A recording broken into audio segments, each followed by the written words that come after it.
This is Pulse95 and a very good morning on to the Morning Majlis. And Ahmed Dawood, we would like to wish each other a very World Happy Nature Conservation Day. That's right. We're celebrating this day on the program. It is celebrated every year on July 28th, and we aim to increase awareness about the best practices to protect our natural resources. And here to talk to us all about conservation of nature and utilizing our resources to the best capabilities are Veolia's Chief Operating Officer, Hervé Faujour, and Veolia's Head of Digital Transformation and Specialist on Environmental Issues and Biodiversity, Samantha O'Hara. Welcome to the program. Good morning. Good morning. Morning.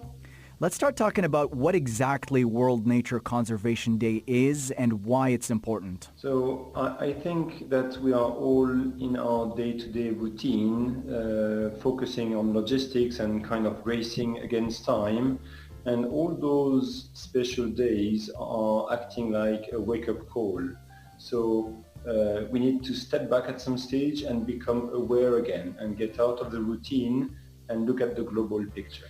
This Nature Conservation Day is actually quite fundamental at the human scale, but is not always perceived as such by individuals. When you're talking about environmental challenge, people see the flooding, they see the heat wave, but they don't see the biodiversity challenge and its impact. It is less striking, it's less obvious than the other climate disorder consequences. That the Nature Conservation Day is really needed because this is something that we tend to forget because we don't see immediate consequences in front of our eyes. Yeah, and can you talk to us about those consequences that we don't see immediately before our eyes? What damage are we doing? So all those things being cyclic, when you start to break a part of the chain, then the whole cycle gets disturbed. All the wildlife doesn't. Some people just see it as nice, beautiful, but they all have their share in the cycle of nature, and it's really dangerous. One of the easy example is for the bees, for example. If the bees were extinct, then the human race would not be able to live for very long. And people don't realize that. So we each have a share, a brick in the nature cycle, and it's not always visible, but this is really, really key. Yeah, and since we're celebrating World Nature Conservation Day, what word of advice can you give us on action we can take in our daily routines or activities and habits to try to take our part in preserving our environment? I think one of the parts is to get the community involved. And we can see how at Veolia we've tried to do that, and why we believe that the best way to do is beyond the mission of the company, but is trying to get all the community involved. And I think this is where the value of small impacts, small differences in your day-to-day routine make a massive impact. That could be anywhere from being more conscientious when you're going for a shower, or using recycled materials, or reusing. It's really key to keep in mind that kind of waste hierarchy, because even that can then have a direct impact on the conservation of biodiversity without having litter or things that would fly away out of the landfills or whatever into the environment again. It's a challenging message because we have such an amazing diversity of people in Sharjah and the Emirates, and it means that we have to be very specific with the messages that we pass. But getting into touch with children, having really fun activities is a great way of influencing the behaviour of parents. And we've done some effort there with going into schools and having small education pieces. We're also trying to do it through our employees. So we have an awareness session around sustainable Ramadan, and the same spirit is also true for Eid coming up. Thinking about food waste and encouraging interesting recipes for leftover meals, or even giving sustainable orientated gifts, and kind of really thinking about being responsible consumers and supporting local initiatives like that.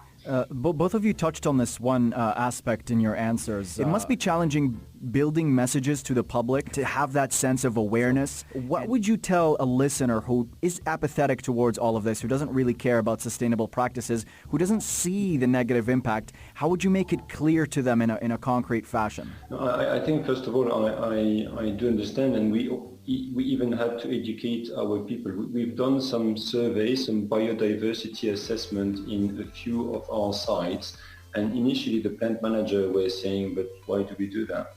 Why is it related to my own activity? And somehow we had to explain that this is part of our mission, and we are accountable for that.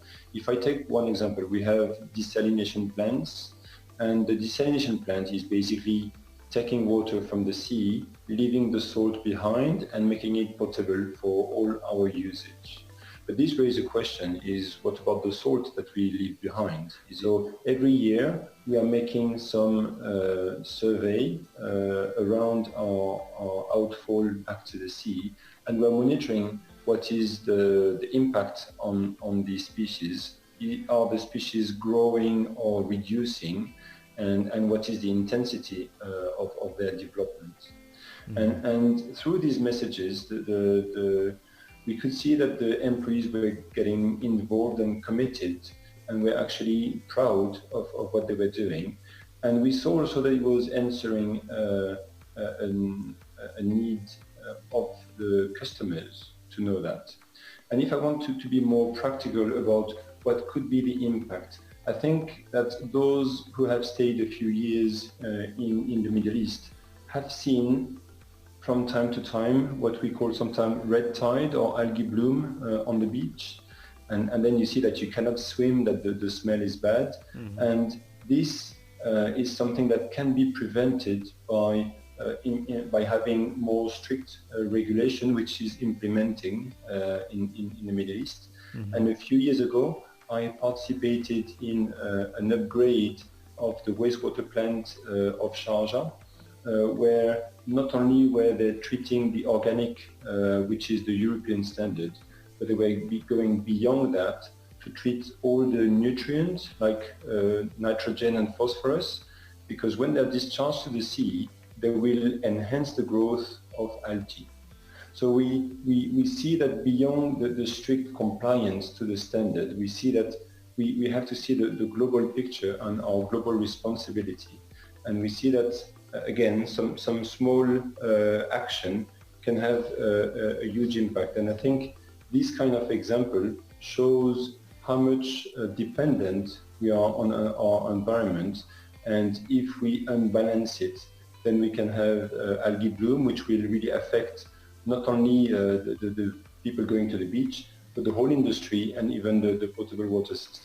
Final thoughts on how the community can get involved? What would you like to say as a final message for the importance of World Nature Conservation Day? And I think I'd expand that even more, actually. If we look at the United Nations 2030 Sustainable Development Goals, that's a worldwide initiative, and biodiversity is up there, including conservation.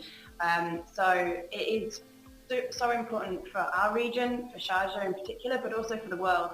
And I think we need to be really conscious of how we work, how we operate, thinking of our impact on a daily basis, and see how we can help and support those international, actually, as well as local initiatives. Everything from improving the water cycle, thinking about how we reuse, how we make our desert area and environment more rich with biodiversity, how to protect that wildlife with areas of mangroves or wetlands, and then educating, as you say, and really bringing out that kind of engaging spirit of the community to get interested and learn about the amazing wildlife we have here, actually, and how it interacts with us on a daily basis, and what value it brings to us. And that's very much something that we need to keep portraying and encouraging more on a daily basis.